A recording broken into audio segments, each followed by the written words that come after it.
This being 4 o'clock, call the board to order. First, may I have Alicia Yerman come up, she is our Public Information Officer, PIO, and lead us in the Pledge of Allegiance.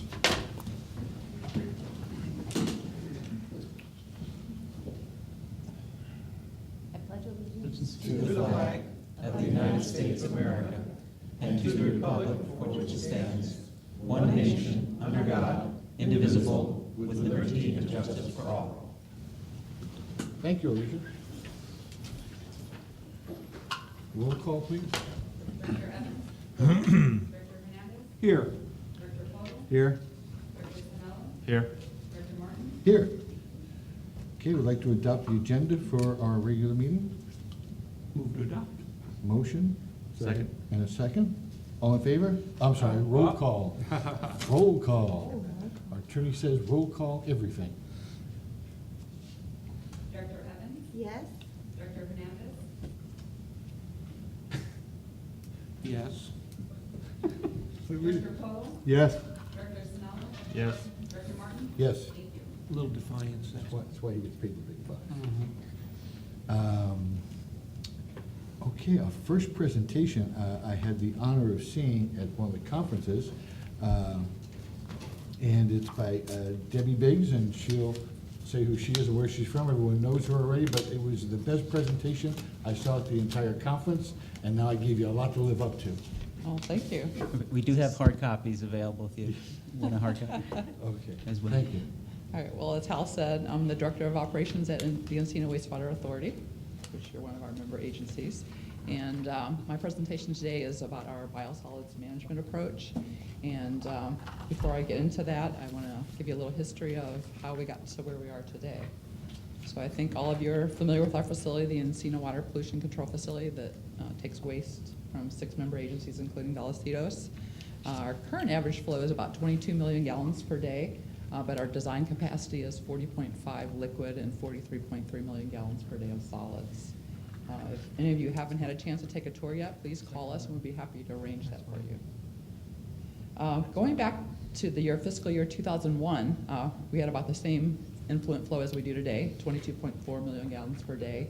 At that time, we were producing Class B biosolids using belt filter presses for dewatering, which basically squeezes the water out of the solids. And we were hauling to Riverside County for land application. At that point, we were spending about $645,000 a year for biosolids disposal. 1 year later, the situation changed dramatically. Riverside County passed a ban on land application of Class B biosolids, and as a result, we began hauling all the way to Yuma, Arizona, 5 truckloads per day, 7 days per week. That same year, we had an energy crisis, fuel prices escalated, and we were suddenly spending $1 million a year for biosolids disposal.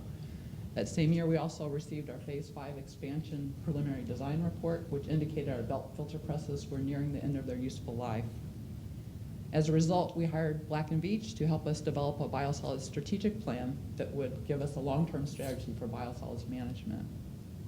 They evaluated 12 different treatment technologies that would produce both Class A and Class B biosolids, and ultimately we selected heat drying as the preferred alternative, which produces a Class A product that gives us a lot more flexibility for how we handle the product. One of the other recommendations of that plan was that prior to bringing the dryer online, we would do an assessment of potential product users. So the very next year, in 2003, we moved forward in completing a biosolids heat drying conceptual plan. In 2004, we completed our Phase 5 design, which included replacement of the belt filter presses with centrifuges, installation of the heat dryer, and also installation of new cogeneration engines for our facility that would produce electricity. In 2006, construction commenced, and then in 2008, we completed a biosolids management plan, which would lay out the roadmap for how we would handle the Class A product once the dryer came online. And then in 2009, the heat dryer was completed. In putting together a biosolids management plan, we once again used Black & Veatch. They conducted an assessment of potential users for the product. They then evaluate each of the potential uses based on flexibility, reliability, implementation issues, and risk exposure. They did an in-depth cost analysis for each of the options and ultimately came up with 4 different product management scenarios. One was landfill, Second was contract agriculture, which is what we had been doing all along with the Class B.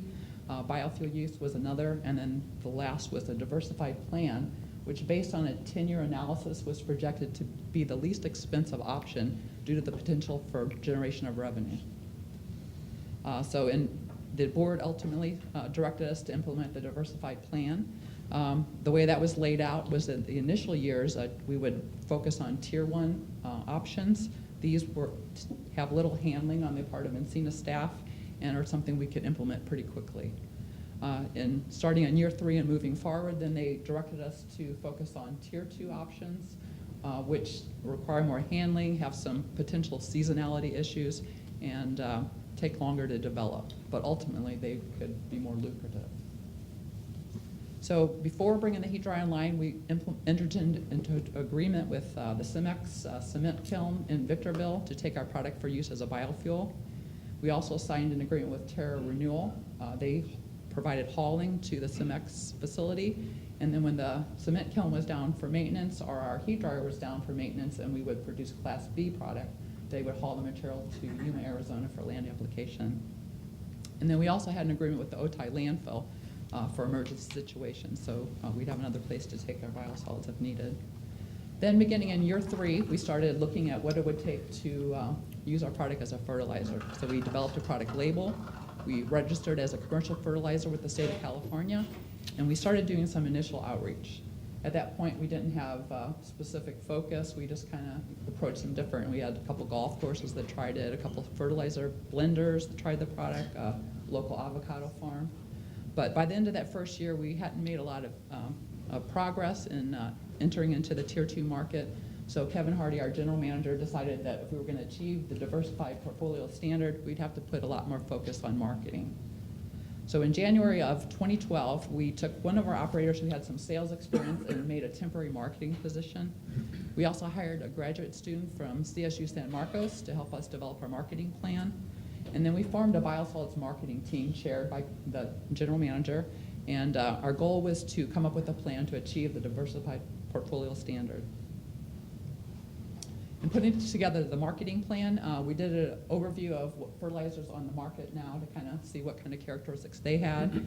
We looked at our product, nutrient content, metals content, things of that nature.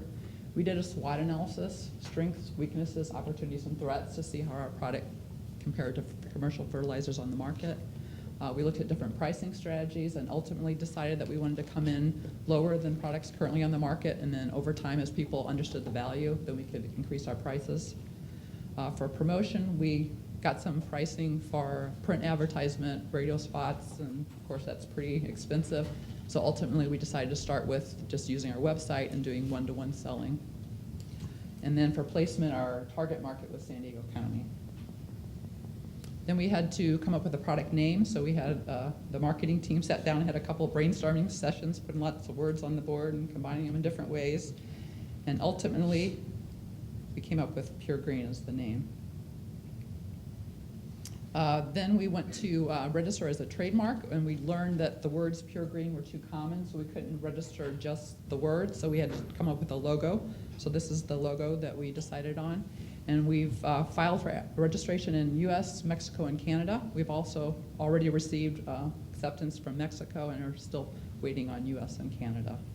And then we also discovered that you have to register as a fertilizer in each state where the product's used, so we're now registered in 5 states. Hit escape once. Did it go off? Hit escape on your laptop. There you go. Okay. We then did a lot of research on the benefits of our product. Obviously, nitrogen, phosphorus, potassium are the ones people commonly think of for fertilizers. But we have a number of micronutrients that are also of value in our product because we use chemically enhanced primary treatment. We add iron in the process, so we have 3% iron in our final product, which is really good for greening up your grass and plants. We also have calcium, magnesium, zinc, which are good for plants. We also have a low heavy metal content. Typically, when people think about biosolids, they're concerned about that, but because we have less than 1% industrial flow in our service area, our metals are really low. Biosolids also increase the water holding capacity of soil, so it reduces the need for irrigation. Our product has a salt index between 1 and 4 compared to commercial fertilizers, which can be as high as 100, so it doesn't burn the plants. And it's also slow release, so there's less need for application.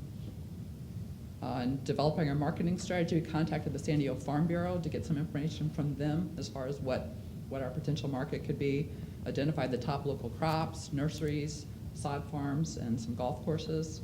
I learned about the local soil conditions. We have a lot of sandy soils, loam, clay, and so biosolids can help enrich that and make it better to support plant life. We learned that organic crops cannot use biosolids, and also farms that grow leafy, or they're affiliated with the Leafy Green Partnership. So that was important to know.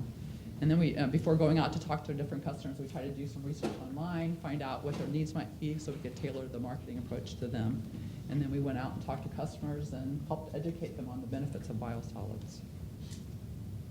So this graph kind of shows from the time the heat dryer came online till today, the progress we've made in moving into the Tier 2 markets. The first 3 years, 09, 10, and 11, we were focusing on the cement kiln or contract ag. 2012 is when we just started some initial attempts at marketing. And then 2013, halfway through the year, January, is when we started this marketing approach. And we almost hit 50% in that first 6 months of our target. And then this is the overall goal from the Diversified Portfolio Standard. They had some specific percentages targeted in these different industry sectors: fertilizer distributors, blenders, specialty agriculture, local communities, golf and turf, and then research and demonstration. The overall target was 7% within the first 5 years that would go to Tier 2 markets. And we actually achieved that 1 year ahead of schedule, so we were pretty excited about that. And then this slide is the one that really tells the success of what we've done. Going back to 2001, as I said, our budget was $645,000 a year for biosolids disposal. That continued to escalate to 2008, where it was $2.2 million. Dryer came online in 2009. You can see it dropped about half. And then it's dropped down now. It's kind of leveled out. We're right around $200,000 a year in our current budget for biosolids disposal. So that's really been helpful for us and helpful to you, enable us to hold the cost in our overall budget. And then the other exciting piece is that now we're generating some revenue. In 2012, we had $43,000 in revenue. In 2013, that jumped to $76,000. So with our increased focus, the board this year approved a full-time marketing position. And so we're looking to see those numbers continue to increase.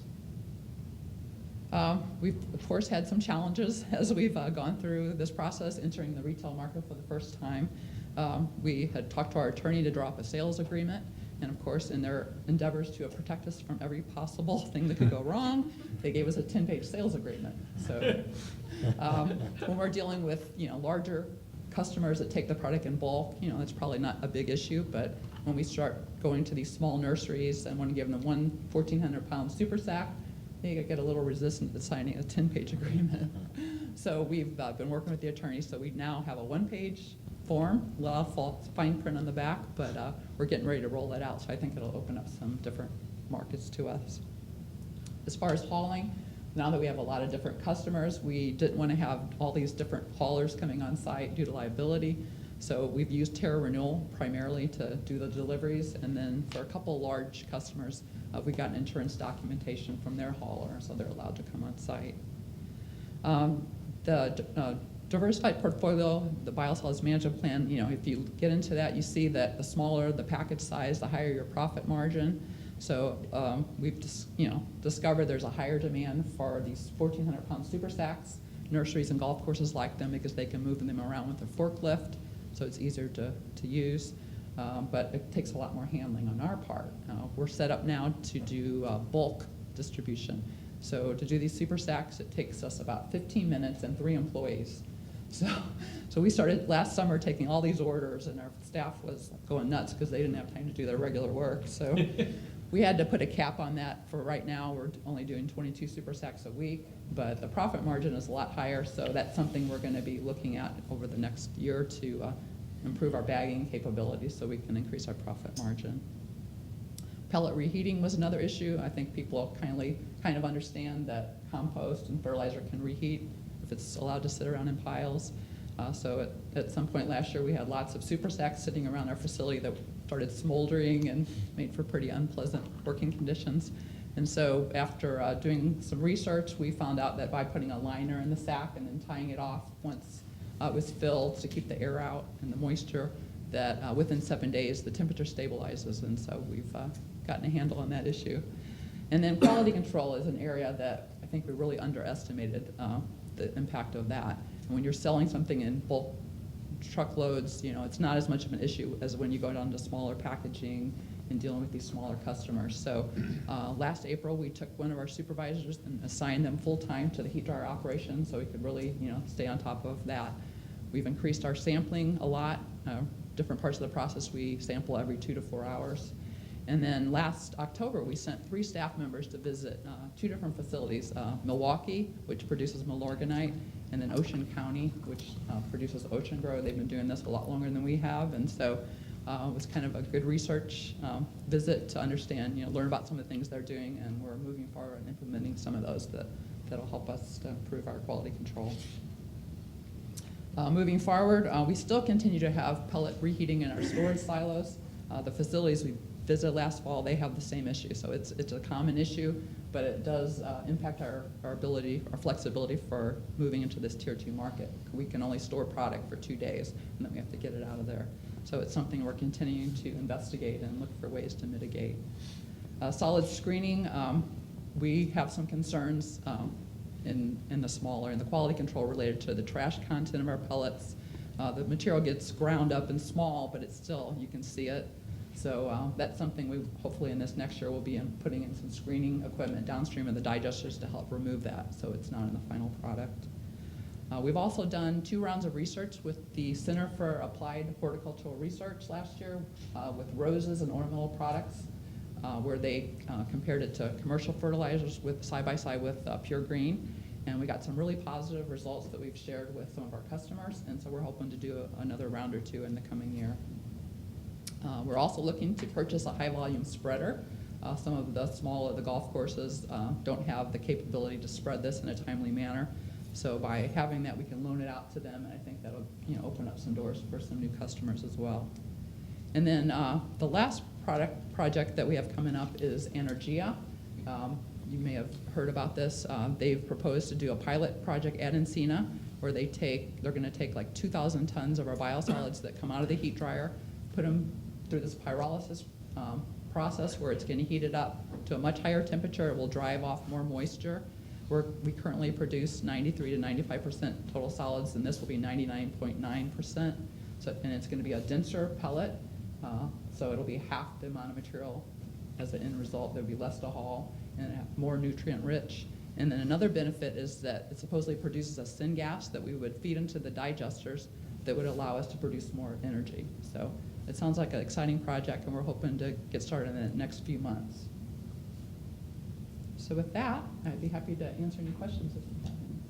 Is that the truck that Kevin drives? That's our marketing person's truck. Any questions from the board? I do have, what was the reason Riverside put a ban on the Class C? Class B. Oh. A lot of the counties, Kern County has done the same, and Imperial, like LA has all these lawsuits going because Kern County doesn't want it, and I think it's just fear, not NIMBY, not in my backyard Yeah, kind of okay, thing. thank you. Mr. Podol, and for those of you that don't know, that Jim Podol is now the president of EWA, as well as one of our board members.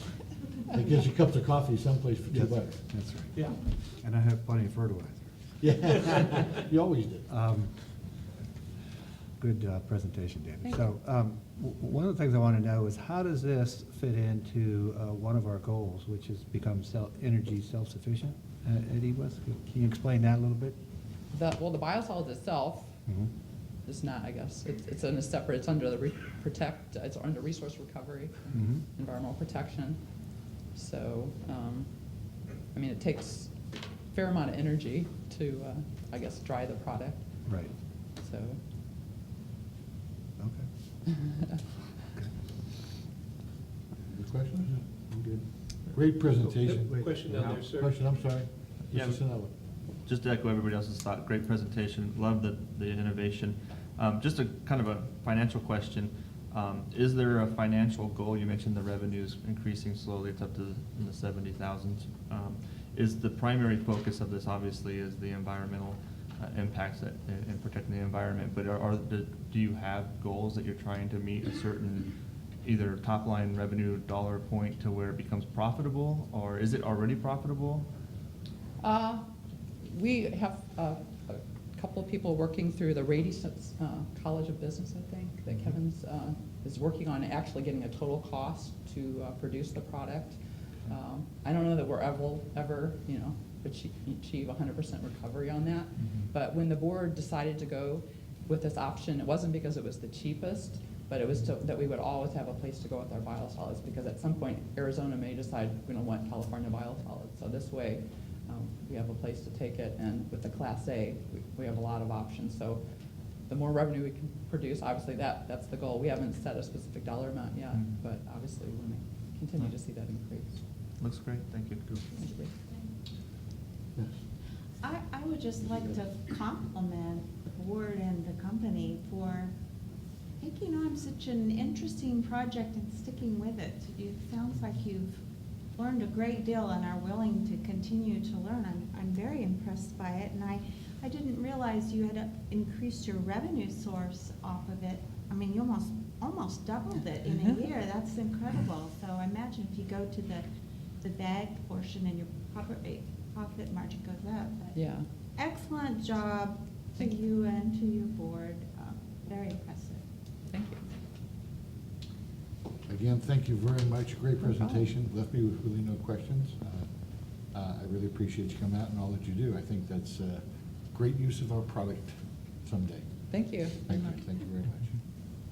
Thank you, Dan.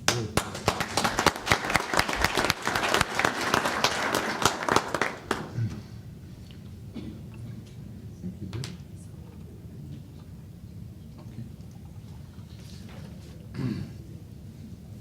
Now is the time for oral communications. Any person wishing to address a matter not on the agenda may be heard at this time. However, no action will be taken until the matter is placed on a future agenda in accordance with board policy. Mr. Mike Hunsaker, please.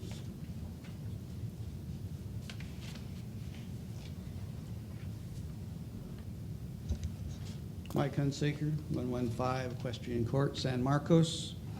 I applaud your efforts and work to develop more transparency in government. I would like to make a few suggestions. One of them is I would like to see a link right on the home page for the meeting agendas. I would like also that the agendas be downloadable immediately, that it can be searched and it can be extracted. This is a subtle problem that has been creeping into various government agencies where the document, you cannot go to the link and immediately select out and search pages for your particular area. You have to download it and then take the download, and you can do some search to a limited degree, and you can do some extractions of pages that you want. This should be able to be done directly off of the link, not of a two-stage process. I am also a little concerned about these special meetings that can be called in 24 hours notice, and then to find that possibly in some cases these meetings were known a week in advance. I think 24-hour notice is something that is not conducive to good open transparency.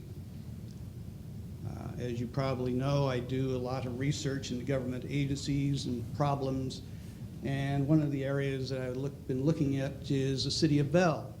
I've been finding surprising parallels between San Marcos and the city of Bell.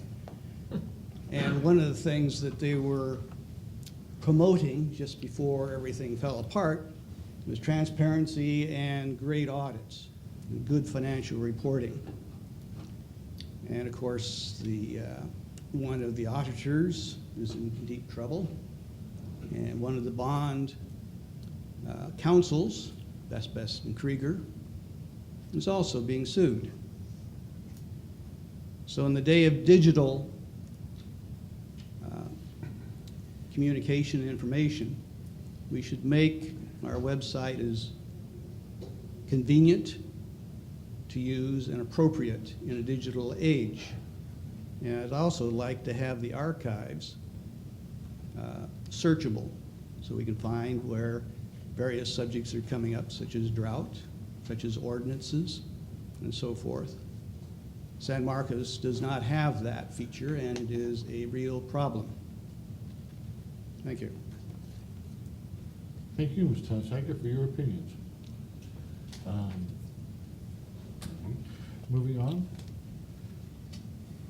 Notice to the public, all matters listed on the consent calendar will be voted upon by one motion. There will be no separate discussion of these items unless a board member or member of the public requests that a particular item be removed from the consent calendar, in which case it will be considered separately under action items. So I'm looking at the consent calendar for a motion. So moved. Second? Moved and seconded, roll call vote, please. Director Evans? Yes. Director Hernandez? Yes. Director Polk? Yes. Director Spinella? Yes. Director Martin? Yes, thank you. Now, if the entire board will come meet me down at the podium.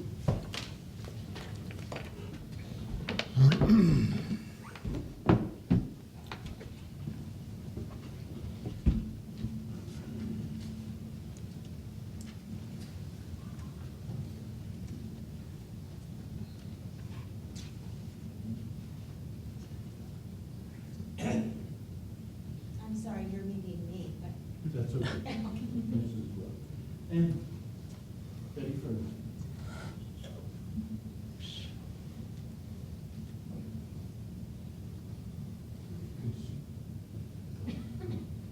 You've been president how many times?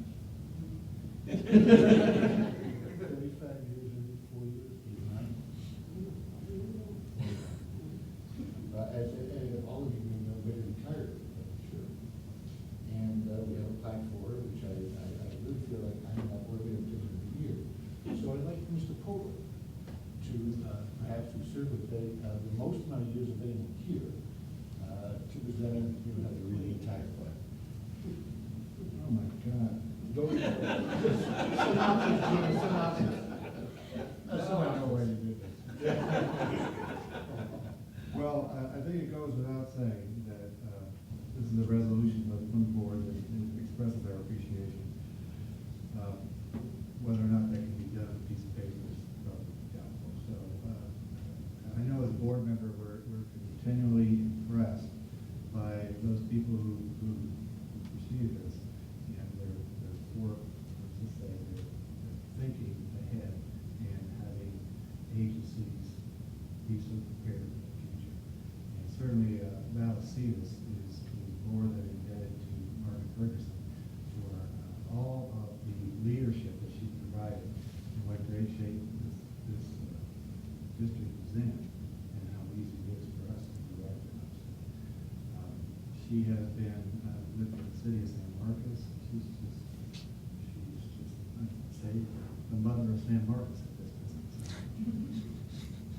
So anyway, I would like to just say thank you, Margaret, for everything you've done and for being a friend.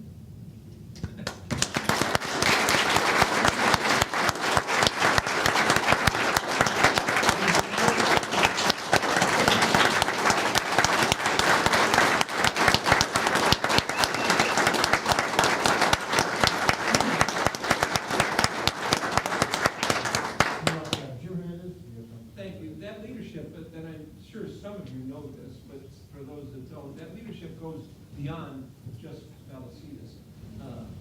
Betty, Margaret, depending upon where you know her from and for how long, San Diego County Water Authority, all the agencies, the Metropolitan even, I believe, just a complete understanding and participation in our water business. And I echo Jim's words relative to, without that continual forethought and future thinking, we would be like some of the others who are scrambling, trying to figure out where the next drop of water is coming. So thank you very much.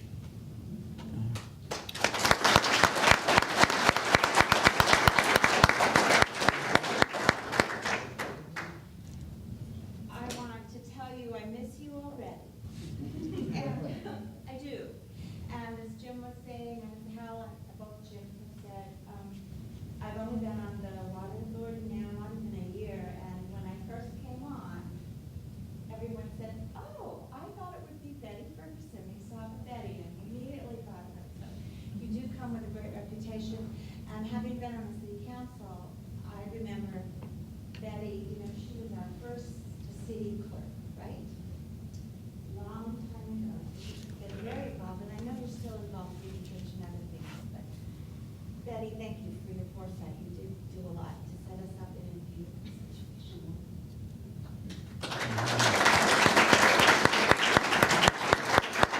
I know you're the newest, but you have something you want to say, then I'll say something real quick.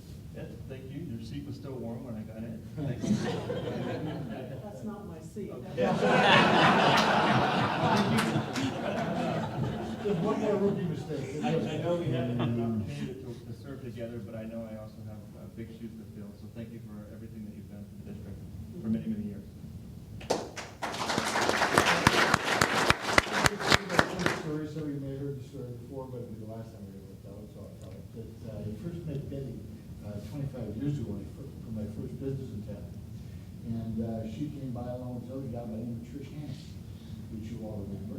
And we went to a chamber retreat, which was up along the coast, but I forget where, and we took the train up to it. And Betty took me, and Trish took me under their wing to explain to me the ropes, and they brought 3 bottles of alcohol with it. One of which was Kahlua, the only thing that I drank at the time. And I forget, what did you drink? And Gin. And we sat out by the pool, waiting for this thing to start, like 6 o'clock at night, and I was so enthralled with this. I had heard her name in town for many, many years, and to think that she would actually take the time to sit down and talk to me, her and Trish. We spent the afternoon drinking Very the bottle. We all finished all the containers.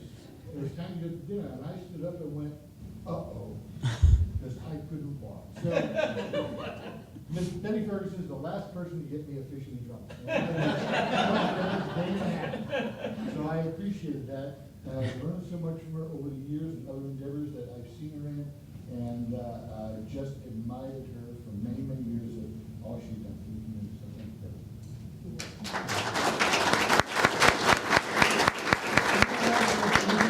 To say, please feel free. Anybody, I know you're all here for Betty, so if you want to say something, you certainly don't have to. And if I don't see you raise your hand, then have you say They something. were planning on having all of their cell phones go off.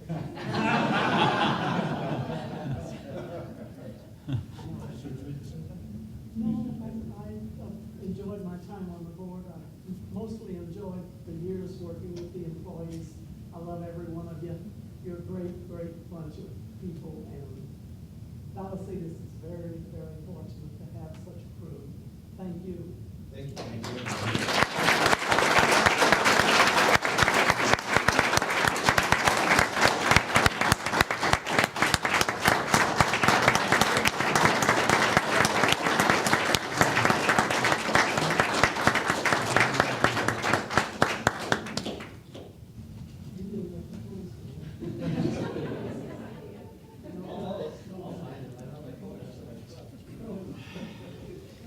And this is the first time that Betty is leaving with all the staff, too, you know, by the way. Betty, we got you out in 35 minutes. Oh, well, there goes all the love. Yeah, so much for us. Yeah. Yes. Yes, okay.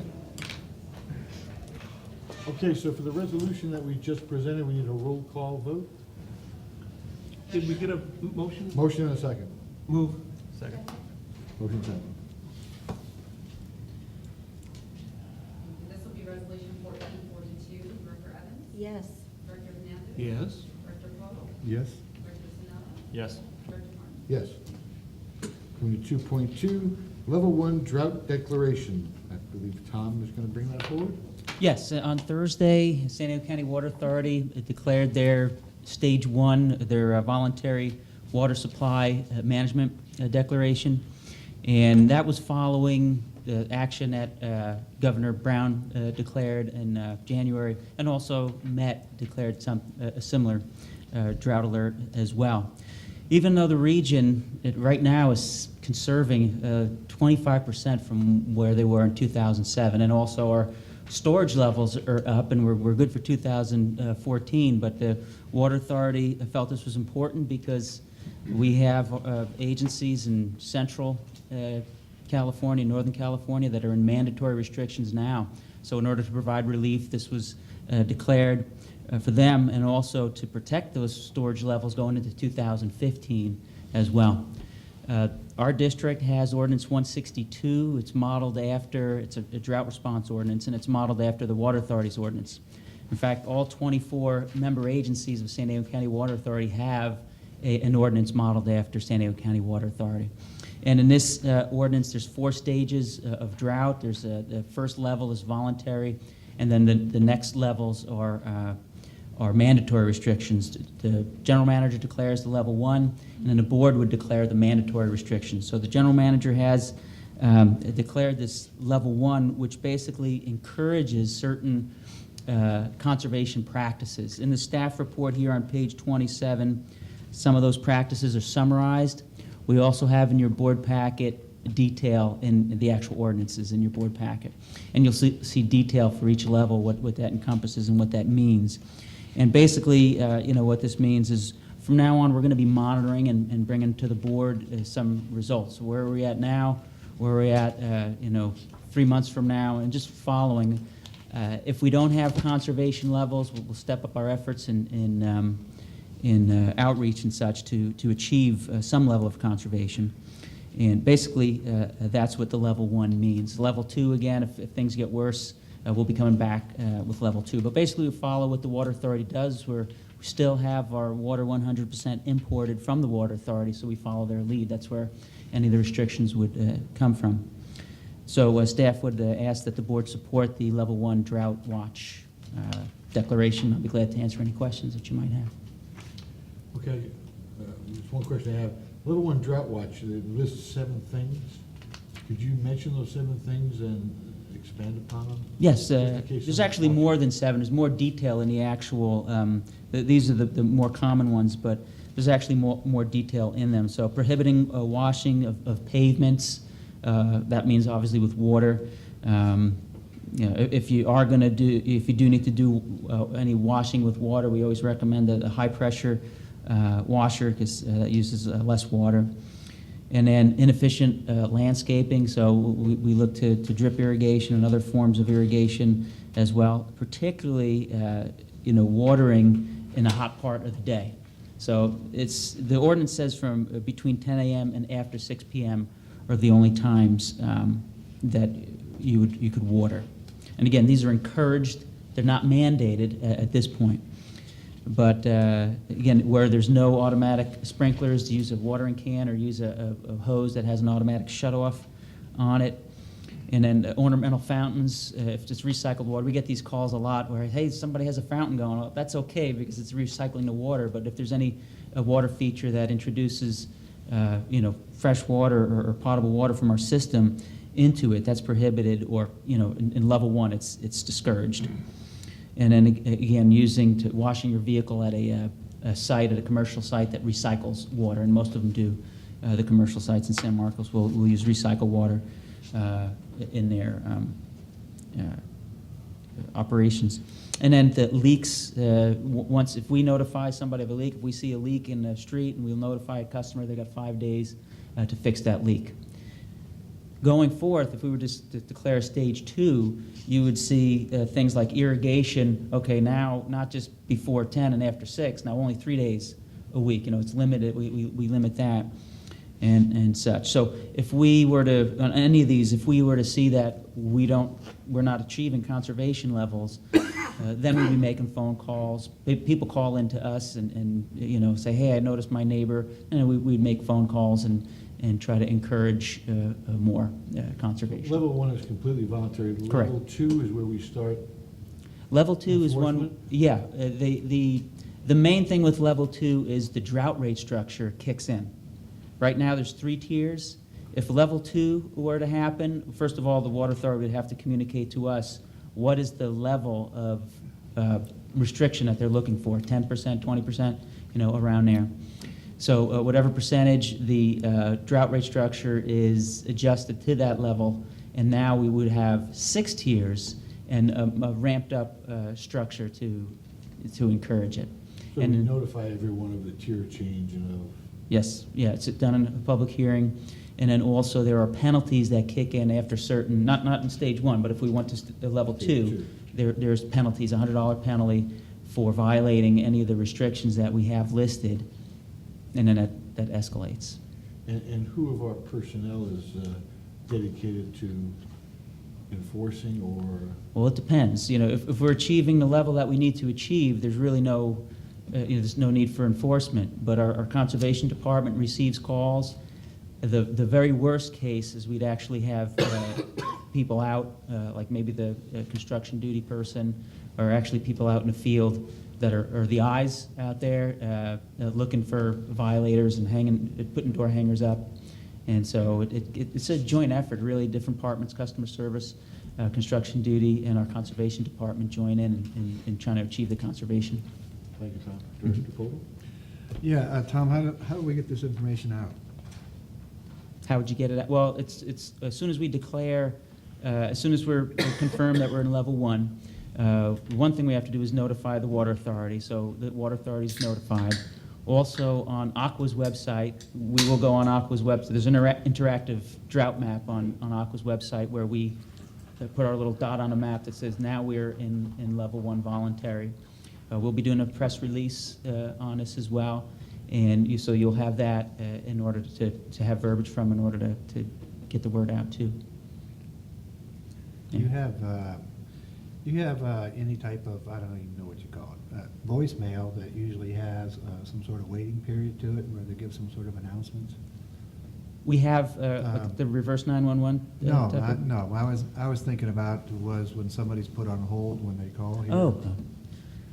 Do we have anything like that? Not yet. I'd have to look into it. We're currently looking at a new phone system. We're going to be putting an RFP in for a new phone system. So those are certain things that we would certainly look for. Yeah, rather than play to do. music, they'd say, well, Yeah. just let you know we're in a drought.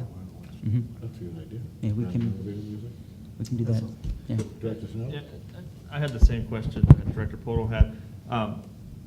And I like getting this message out as much as we can. Can we get it also on, if the board agrees, on the front page of our website? Absolutely, as probably, well? it would be. And these 7, in particular, these 7 kind of highlighted points, so.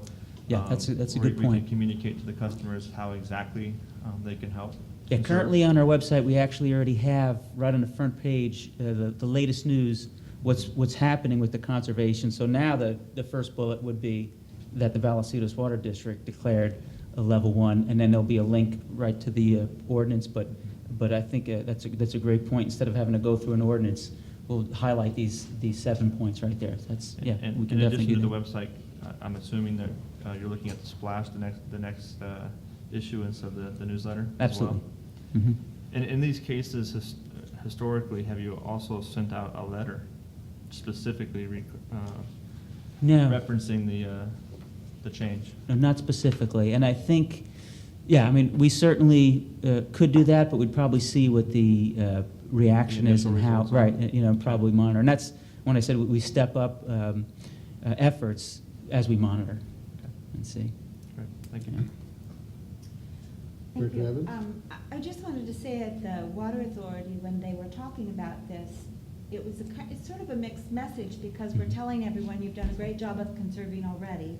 You've invested in storage and diversification of source.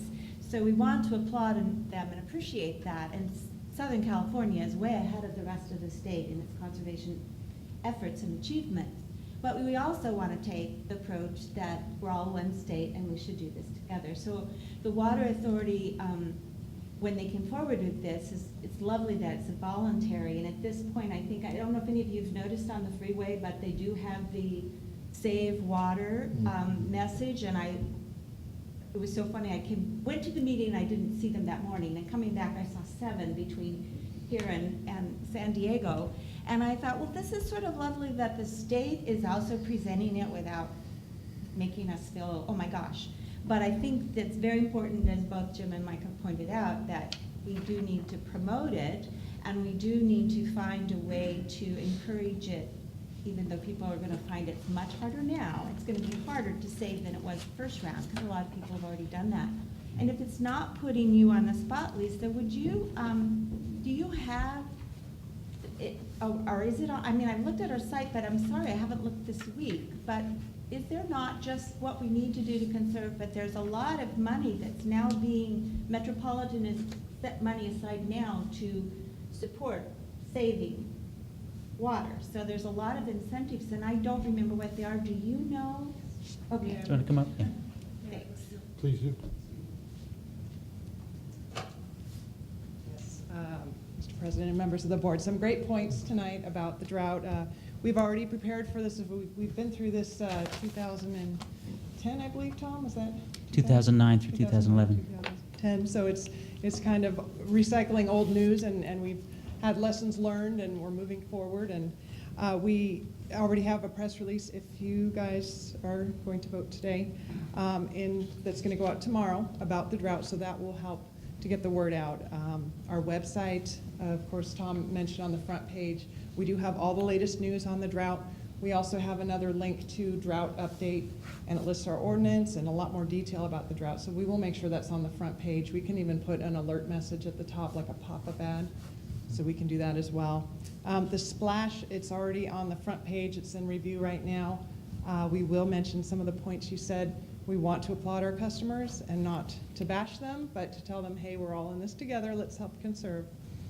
The splash actually gets mailed out to all residents, so not just customers. So that's a really good outreach, because it's not just going to the 21,000 customers, it goes to about 38,000 households and apartments, condos, things like that. So that's a really good way to get the message out. Director Podol, you mentioned about the on-hold messages. We actually have a draft written, and it's going to be recorded within the next week or two to get the message on the on-hold phone system. So that's a great idea. The 7 items on the website, we can definitely get those on there. And then as far as the good news, there's a lot more rebates now. The Water Authority has $1.50 a square foot for replacing your front yard turf, which is a huge rebate. And then now there's an additional dollar funding from Metropolitan. So it's $2.50 a square foot to change out your front yard turf. Wow. So that's a really big incentive. Wow. Rain barrel rebates, $75 a rain barrel. So that's a good one. There's also still the weather-based controllers, the irrigation systems, things like that. There's still rebates available for that. The toilets, washing machines, just a plethora. So it's a good time to conserve. There's a lot of money out And there. Lisa, how do people contact you?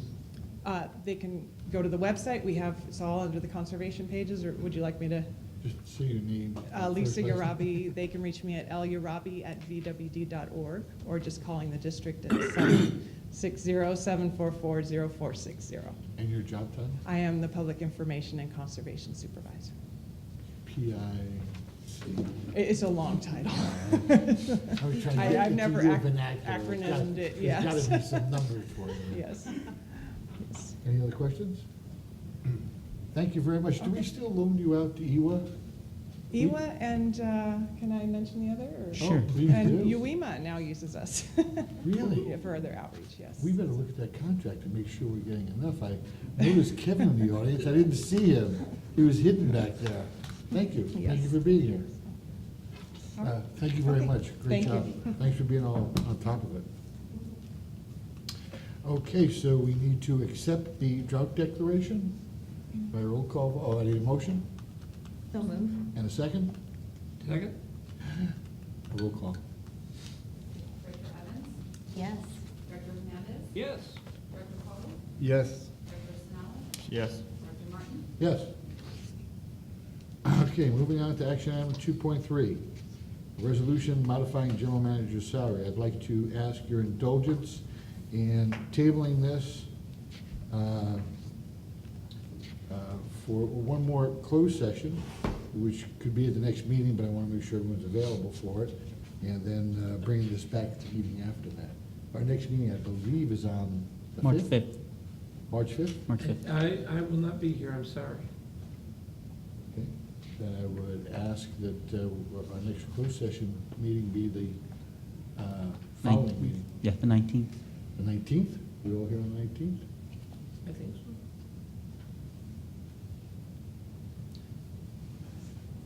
Yes, I'll be here on the 19th, but I will not be here at the following board meeting after that. Okay. Okay, we can make that decision on the 19th. Okay, do I have a? Motion to I'll table. make the motion that we table it until the 19th in a closed session, what we're asking for. We won't put it back, at that point, we'll determine when we're gonna put it back on the open. Second? Second, roll call, please. Director Evans? Yes? Director Hernandez? Yes. Director Cole? Yes. Director Snell? Yes. Director Martin? Yes. Thank you very much. Now we're moving on to reports. General Manager, in this case, number 2. Assistant, number 2, yeah. Thank you. Thank you for that clarification. I do have just a couple of things for you, and this I'll probably suggest, and if the board would like, you can bring this quarterly, an update on our OPEB. And just to give you a couple slides over here, on this one, this shows by quarter since June 30, 2011. What I'm sorry, Tom, explain Oh, OPEB to absolutely, the thank you, general yes. public. OPEB is our retiree medical plan for our retired, our eligible retired employees. So we provide, we pay for the, or at least a portion of the medical premium. OPEB is for existing employees. Any employees hired after July 1st, 2013 are not eligible. We no longer have the benefit. So this is just grandfathered in for existing employees hired before then. And we're required every 2 years to have an actuarial done to estimate what the liability is. And basically the liability is the present value of what we estimate we'll be paying out in medical premiums to retirees. And we've made some changes over the years to bring that liability down. As you can see, it was over $6 million on June 30, 2011, and it's $4.9 million now. Increased the vesting schedule from 5 years to 10, and then also limited to put a cap on the retirement payments, the premiums. And then in the beginning here, this graph, this time period shown in a graph, we were funding it just through reserves. So we had our own money that we still controlled, but we reserved it for this OPEB obligation up to the point where, for accounting standards, we didn't have to show a liability on our books. So if you look at our balance sheet, there is no OPEB liability. We're funding up to the point that we have to. When we had reserves, we had to show the liability, but then we transferred the reserves a hunk at a time to a irrevocable trust managed by CalPERS. And SERP, there's a division called SERP, which is the California Employee Retirement Benefit Trust. So now that you see that $3 million, a little more than $3 million, that's in an irrevocable trust for the benefit of the retired employees. And so it's 62% funded. Our liability, as you can see, it's about 62% funded, which is very good. And right now, we've only put in the contributions to the trust is about $2.6 million, so the difference was the earnings. And if you go to the next slide, this is the beautiful thing about the irrevocable trust is that you can invest. It's very, very long term, and you're not limited to our investment policy, which is even more restricted than government code. So we have the same, not the exact same managers that manages pension funds, but it's within the umbrella, the CalPERS umbrella. It is a manager, a funds manager that can, go way out on a curve, go 30 years out, invest in commercial instruments, and can earn a much higher rate. 7% is the target fund that we have 3 different strategies, and we went in the middle one, which is 7%. But as you can see, since inception to date, the return has been up to December 31st, 2013, 10.2%, and that's net of fees. That's even after our fees are taken out. We lost in January, so it's down to the 9%, but it's always up and down because it is out in the commercial market. As you can see, it scared the heck out of us when we first put money in. We lost money as soon as we put it in, but we just ride it out, and we're actually doing very well now. So, and that's why I show it from inception to date. If I showed the returnings, the rate of return for each month, the graph would be all, up and down all over the place. So this is a little bit more meaningful. And I intend to, if it pleases the board, to bring this each quarter so you can see the update and how we're doing. So that's all. I just wanted to keep you updated on a pretty significant liability that we have. Director Porter? Yeah, thanks. I think the changes we made some years back made a big difference. When do you see the lines? Well, that's a good question. Right now, with the accounting standards now, can you go back to the other slide? With the accounting standards now, we don't have to report the entire liability. But they're looking at that saying that's kind of ridiculous, and so in 4 years we're going to see an accounting change, and that might incentivize us to say we don't want to show that 1.8 million liability on the books. By then it should be a lot less, so we may fund it more. The other issue is that we can fund it, we can do whatever we want. We can fund it more if we wanted to the max, but we've got to be sensitive to the reserves we have right now. It would be coming out of our reserves, and we're going to be probably the second meeting in March, maybe bringing to the board, or maybe a special workshop on reserves, and looking at our reserve levels and our targets and maybe changing them, particularly as we go through the budget process. We'll be looking at that again. Well, we're certainly in better shape than school districts. Oh, yes, yeah. And cities. One of the reasons is because we only go to 65. School districts, some other districts, cities, they may go to lifetime with their benefits, so. And they don't have a prayer on being able to fund it, so it's dismal, some of that. I was reading in the paper something about PERS, where aren't they requiring them to have a larger contribution now or something? I'm sorry? There was an article in the paper about PERS that they were telling them they've got to start looking on the long range, I guess, and making sure that they're funded as well. Yeah, they have, well, there a lot of changes happen at PERS, and a lot of it has to do with, this is all estimates, where the liability comes from. And one of the actuarial assumptions for life expectancy moved out, so that bumped it up. They do a lot of spreading. They call it amortizing or spreading out. And they're saying, no, we don't want to keep kicking a can down the road. So a lot of that's going to be, we'll see probably some increases to PERS. There was one other one, I can't remember what it was. There was one other change that's going to accelerate our rates. Yeah. Can't remember what it was, but it might have been the life expectancy one. Thank you. One thing I can say is we no longer offer OPEB, which is a good thing, but hardly anybody does, and my understanding is. I know cities have it for years. Yes. But special districts have continued, but I think a lot of them are. We haven't surveyed after. When we surveyed, when we were going through the negotiation process, there were still quite a few of them out there. It's not as robust as ours might have been, but some of them went to life. So some aspects were better than ours, and then some of them were not. So. But now I would estimate that there's probably quite a few that don't offer it anymore. Thank you. Yeah. And I'm sorry, I missed something on 2.2, the drought declaration. We had a speaker, and I didn't ask him to speak. So I don't know if you'd like to speak on it now, or if you want to save it for the next meeting. It's up to you, Mr. Hunsaker. Why don't we speak both times? Oh, yeah. Thank you, Mr. Hernandez. I think that I'll hold my comments to next time. Thank you. I do want to express my concern that we're depending almost entirely on the Colorado River to bail us out, as well as the Metropolitan Water District, who is antagonistic, I believe, at times to our best interests. I'm going to hold most of my remarks because I want to bring you a map which is very disturbing in its implications. Thank you. Thank you again for your opinions. One other item, if I may, Mr. Chairman, on Yes, the sir. General Manager Go report. right ahead, Mr. General, Assistant General Manager. Aqua Region 10, looking for a position on the board. It's a 5-member board made up of Orange County and San Diego County. Just got all the forms in today, just an hour ago or so, on that. So that'll be coming forth March 5th.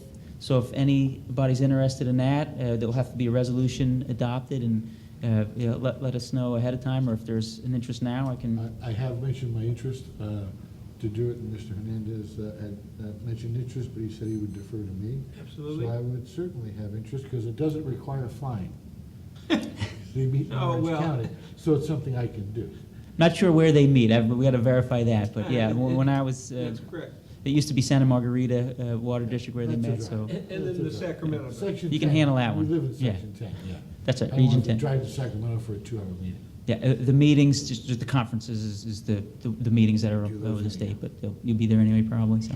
Okay, we'll bring that back on March 5th. Thank you, that's all I Thank have. you very much. And I appreciate the board's support. If you know anyone that's a voting person, let me know so I can talk to them. District Legal Counsel, Jeff Scott. Just real brief, the case came down the other day on investments under the Public Records Act, and the legal issue was whether the individual investments of the regents had to be disclosed, and the court said actually not, because the regents didn't prepare, own, use, or retain those records. They were really retained by an investment firm off-site. They do have a general portfolio that they share with the public as to how it performs, but they didn't have to go out, get the records of the individual funds and report those. So it was good in the sense that it talks about records off-site and not having to have a duty to go out and get records that are somebody else has, and then bring them into the public record domain. So that was a good case. The other thing on the drought, I think the Water Authority takes a pretty good leadership role on this. Unfortunately, history is a good teacher, and we've been through this a whole bunch. And I think the ordinances, we went back and looked at the ordinances a few years ago and redid them, and I think we did a lot of the attorneys working with the other agencies and the Water Authority. We came up with a pretty good model ordinance, getting through each stages. So, this get ready, here we go again, and hopefully it rains. Thank you. San Diego County Water Authority. Well, a lot of our time was spent talking about the drought, but we also talked about the Bay Delta Conservation Program. And that's been sort of an ongoing thing. It was very interesting to talk about it in the midst of the drought situation and the anticipation of the possibility of a long-term drought. And the portion that we were reviewing at this point was the management and infrastructure risk for the proposals in the Bay Delta area. And there were a few interesting things I thought. They, first of all, one of the statements made, well, maybe I'll save that to the end. On the infrastructure, on the risk, they were saying that there was a risk of gaining property rights. And there's 30 to 40 miles worth of properties they would need to secure rights for that they are assuming they can do in 5 years, which the attorneys, of course, didn't think that was even possible. But that's just an idea of this, how, I mean, I look back at past boards and realize how difficult it's making decisions for the future.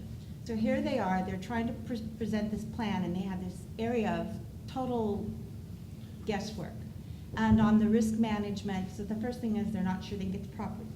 They don't know what the subsurface is as a tunnel, because they had a really good idea for the peripheral canals.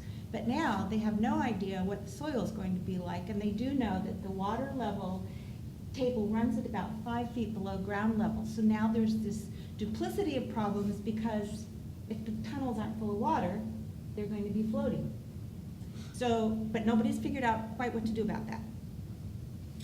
They've done a study comparison of 5 different major tunnels. One of them is, I'm so sorry I didn't bring the paperwork with me, but there's a tunnel, an Alaska line that's going under Seattle. They've built this gigantic thing, it's for traffic under Seattle. There's something in England and France, and it was trying to guess the costs of things, and ours is being presented in the plan that the BDC is saying they're expecting a minus 25 to 50% contingency. Not one of the other ones was even anywhere near done it, and they were like 90 to 180% over. So now we're talking huge guesstimates. And in one of those, the interesting thing was resource availability. This tunnel is supposed to be 52, 57 inches in diameter. They have to build the tunnel boring machine. And in order to do this, if they got everything right and started building it, they would need to find 60 qualified machine operators to run 24/7 in order for the tunnel to occur in a timely manner. And when you sit there and you listen to these facts and you think, how can we possibly be moving forward? So that itself was just incredible. Then the last thing about that was if you were to look at the expense between the 3,000, the 6,000, or the double, the 9,000, since the most money occurs in the beginning, there's such a small amount of difference between going for the big tunnel or the smaller tunnel, because it's all those original costs, like usual. So there's this conflict between, can we keep the tunnel full if it's too small? Can we use it if it's too big? And the bottom line is, and this is what I was saving, was there was a comment made, the tunnels would make no difference in today's drought because they can only send surplus, and there is absolutely none. So it's just, you wonder how politicians and how anyone is going to make a decision on this. But it was quite astounding what's involved in the process. And then I bring it back to our little thing, and we're worrying, how hard it is for us to decide on the drought. So I'm so grateful I'm not on a board for the state. But I thought that was interesting, and you might enjoy hearing. Very interesting, but can you tell me, is this still something that's gonna go to the vote of the people, or is this something the governor's already decided he's gonna build this sort of thing? I don't know that it's gonna go to the vote of the people, but it's going to go through a lot of revision. And I think that the drought and the situation we're in will have a big impact on how hard they can push. That doesn't really show that the tunnels, it doesn't really prove that the tunnels will be able to support reliability. I mean, you have to have the water to have the reliability. And I think it's gonna be a long haul. Thank you. The public is gonna vote on the bond to finance it, Well, if it gets on the ballot. that may be a separate issue on the bond. The bond's mostly storage, is like, there's a carve out for storage, is a carve out. Some of it may go to Bay Delta, but most of Bay Delta is gonna be user funded. Our rates are gonna The Bay go Delta way up. is more user-funded, and the bond is actually a separate issue, and if you look at the ones that are being proposed now, they keep changing and shrinking in size. Most of that, some of it goes to the Bay in each of them. A lot of it is actually for the storage and it's so complicated because you have 3 and 4, 5 agencies all bidding the same thing, and it's a huge unknown, so. Thank you. Encino Wastewater Authority, Capital Improvement Committee. I believe Yes, that's we just Jim had our Hernandez. meeting this morning. We had our conditional assessment, just information.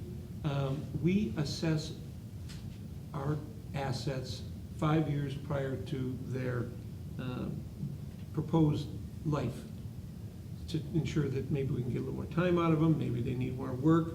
And so we looked at a number of things today, and because there are some items out there in Encino that are 30-plus years old, and their life is right around the corner, and we saw a couple of them. There's an 8-inch scum pipe that is leaking, and the scum is coming, and that's not good.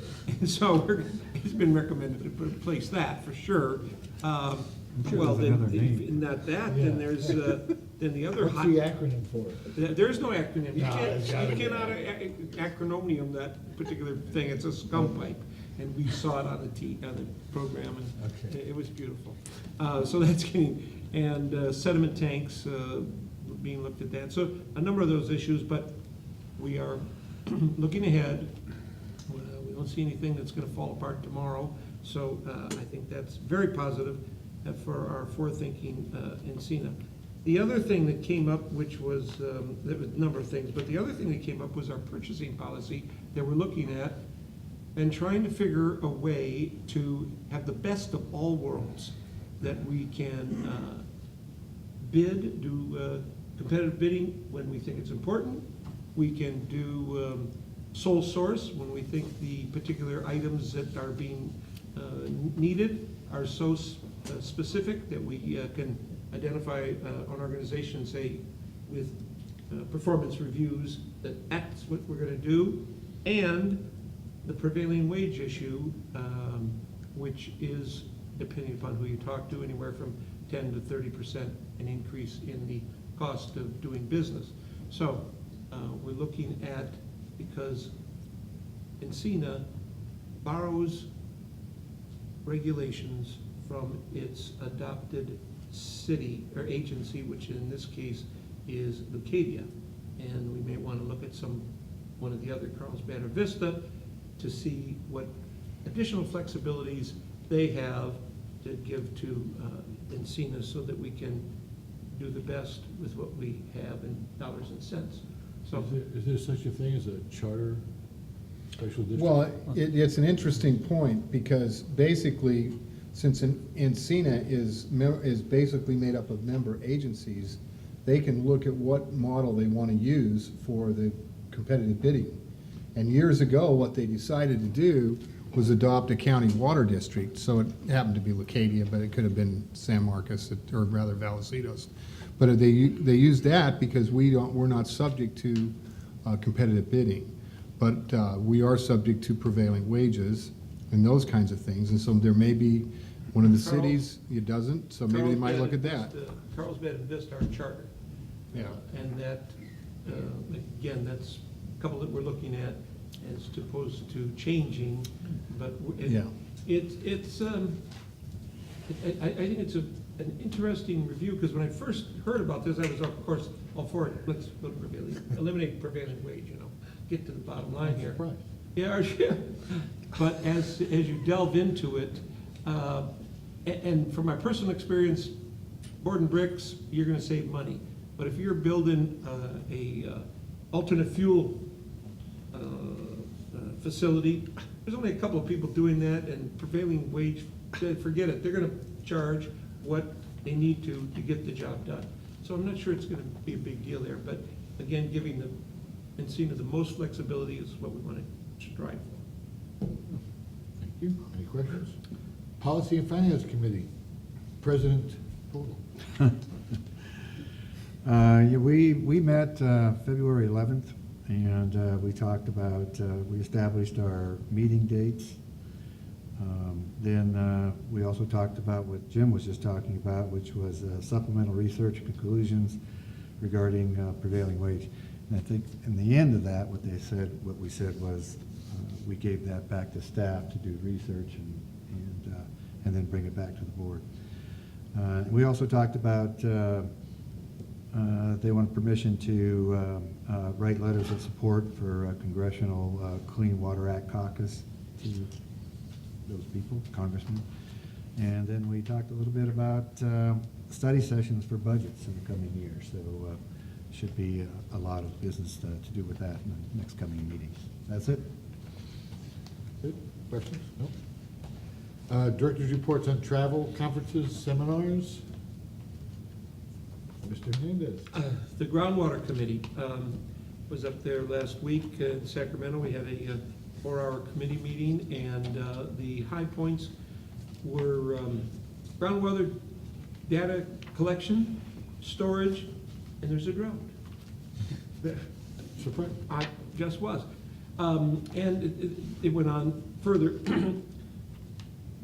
They sent out a survey last year, and dismal response relative to groundwater. Everyone is very close-chested about how many wells are being drilled, how much water they're taking out, what the original water level was, what it is now, for fear that the state is going to come in and clamp down and restrict whatever's going on. But what the state is trying to do is gather this information in order to better manage our groundwater, because there are areas that are just overusing the groundwater to, I mean, the one picture I saw when I first came on, there's a telephone pole that's 48 feet tall, and the ground has subsided, the height of this telephone pole. Wow. Central Because Valley. of overuse. Yeah, Central Valley. So they're going to try and send out the survey again, questionnaire, and that we are encouraged, they were asked all the committee members, go back to your board, encourage whatever participation we can take to get the data, whatever limited data we have. I know we don't have a great deal, but whatever it is, let's gather it up and send it up. Because in the future, and there will be monies in the future, and if you are not participated in the gathering of the data and the management of your groundwater, as poor as ours is, but we're gonna work on that as well, you're gonna be exempt from receiving any of this monies. So there is a carrot out there for that. Storage, there will be money for storage, again, to look at it, try to find it, figure it out.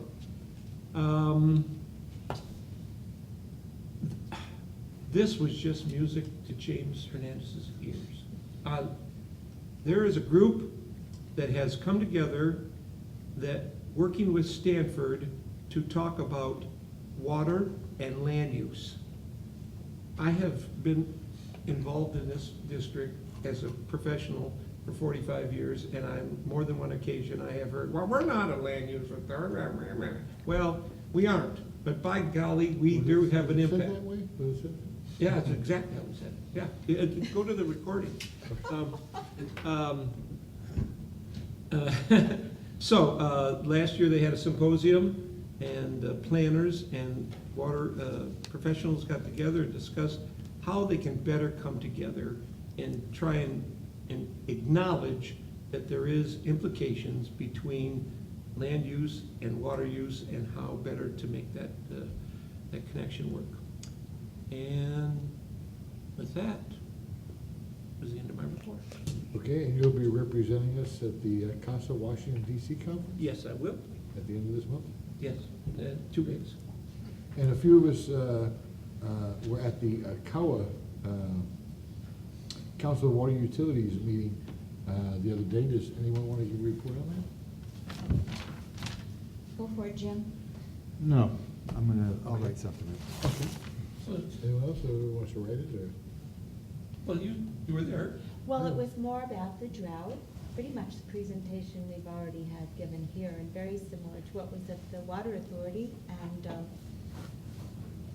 I don't think we learned anything exceptionally new, except that we need to go and to conserve. And if we have any projects that are shovel-ready, it's important we do, so when the money's available to use it, it's there.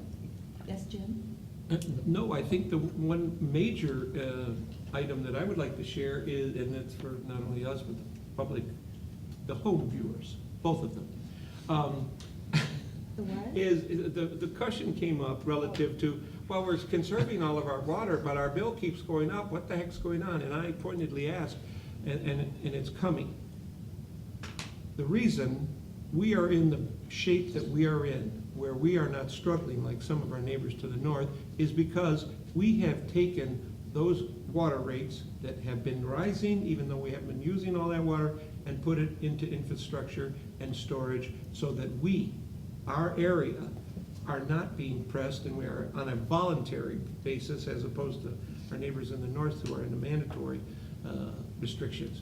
So those extra dollars that appear to be out there have been put to use.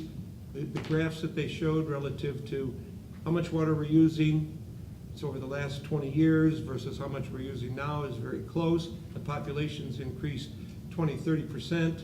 The GPA, not GPA, gross product. GPD. Yeah, that's increased 30%. So GDP. we are doing more with what we had, and that's because of our future thinking and with the raising of rates. And thank goodness that's been the case. And I might add, that was the takeaway that I took from the meeting, although they told you, water, because that is one answer, because people continually ask, I keep conserving, I keep paying more, I keep costing more.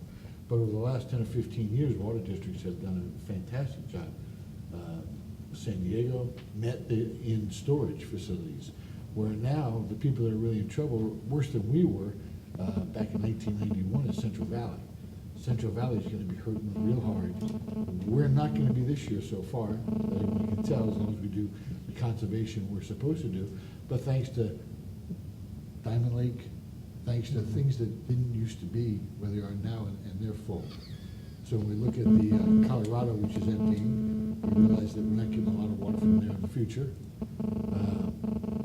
But I think that was a great takeaway, is that we've invested, special districts have invested wisely, water districts in particularly, in the last 15 years, to make sure that that drought doesn't occur as quickly as it did last time. So, a warning, so it was a great little meeting, thank you very much. There was one other thing. Yes, sir.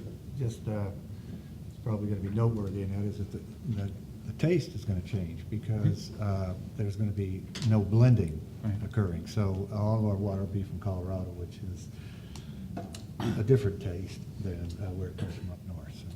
It'll be less filling. And it's gonna be more expensive because of the treatment. Not good for avocados. Okay, other business, meetings? Oh, the Water Reuse Annual Conference, please let Diane know. We have the Water Reuse Annual Conference coming up on, March 22nd. The water reuse, that's the March 16th. March 16th. So if you haven't already, please let Diane know if you're attending. Director's comments, future agenda items. Any directors have any comments? I don't, Mr. Hernandez? Tom, are we gonna bring that to the board, the discussion we had the other day at breakfast relative to the late fees and that? Well, but I can bring that up now. There has some, on late fees, we had enacted our new policy on that. And what we do now in response to that, we had a lot of good customers that were late just because they were getting used to the new policy that we had, going to a 20-day late. So at this point, what we're doing now is at 20 days, a bill becomes late. At 23 days, if we don't have payment, we're actually going to make a call. And we're going to, on the call, we'll say, excuse my accent, a call. And on the call, we'll say, we haven't received payment yet. If you don't pay within 2 days, you're going to incur a late fee. And so that gives them that really gives them 5 days grace period. So, and then at that point, another call goes out if we still didn't have it yet, and then to let them know that the late fee is going to appear on your next bill, which is right then, and when they have to pay to avoid a lock. So I don't know if you still want to bring that back, I will, but we did take action. If it's done, that's what I wanted to hear. Actually, I'd like to see it put on a future agenda, only because we can't speak about it really right now, as the attorney will tell us. But I do want to get some clarity. I know we discussed it at length at the time, and I want to get some clarity on the changes that were made versus how it was presented, because the changes that were made after the call started coming, I didn't realize that it was that. So if we put it on a future agenda, we can discuss it. Absolutely. And that can be on the 5th, because Jim doesn't carry sets. It's okay.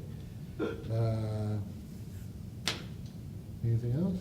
Need a motion to close the meeting? So moved. Second. All in favor? Aye. Thank you very Do we much. need a roll call? Yeah. Yeah, roll call. Yes. Director Hernandez? Yes. Director Paul? Thank you, Yes. Director Hernandez. Yes. Director Martin? Yes. Don't bring the button. If you Hey, bring the you, button, I'm gonna have to. technically, Mr. President, technically, if you want to adjourn the meeting, Right. you can adjourn it on your own. Oh, I can. Yes. Oh, good. Yes, Okay, okay, thank you. you can do it. Under Robert's rules, which we've adopted, you have that prerogative. Thank you, I'll okay? save time.